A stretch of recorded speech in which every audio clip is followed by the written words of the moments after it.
Hey guys, this is going to be a quick video about just a few things to keep in mind when you're framing walls on concrete.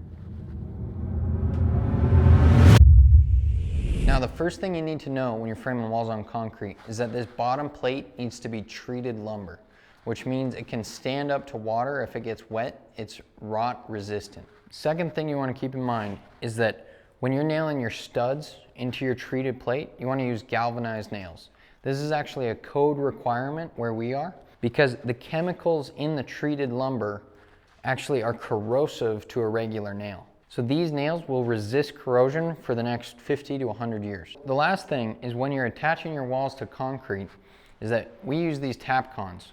We found that 3 inches and 1/4 works really well for holding these walls down. A lot of people use a ram set to nail their walls down to concrete, which is a nail that's driven by an actual gunpowder loaded, I believe it's a .22 caliber shell.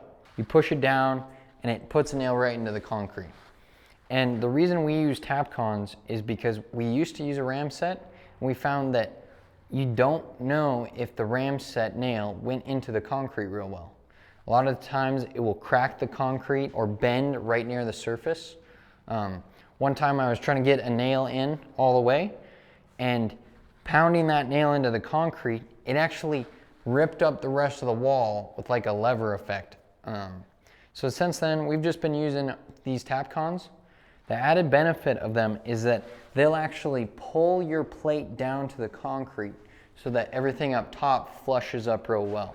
These hold great, and we use this cordless hammer drill to set them in. It doesn't take too much longer, and it's a way nicer product.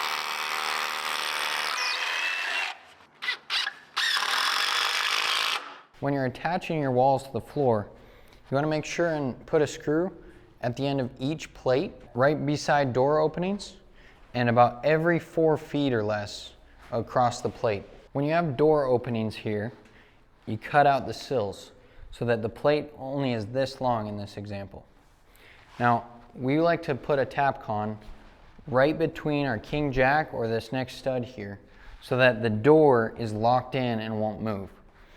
This one, you're gonna need a longer Tapcon, probably about 4 inches, and you wanna angle it in and countersink it so that it's flush with the studs and doesn't bump out the drywall.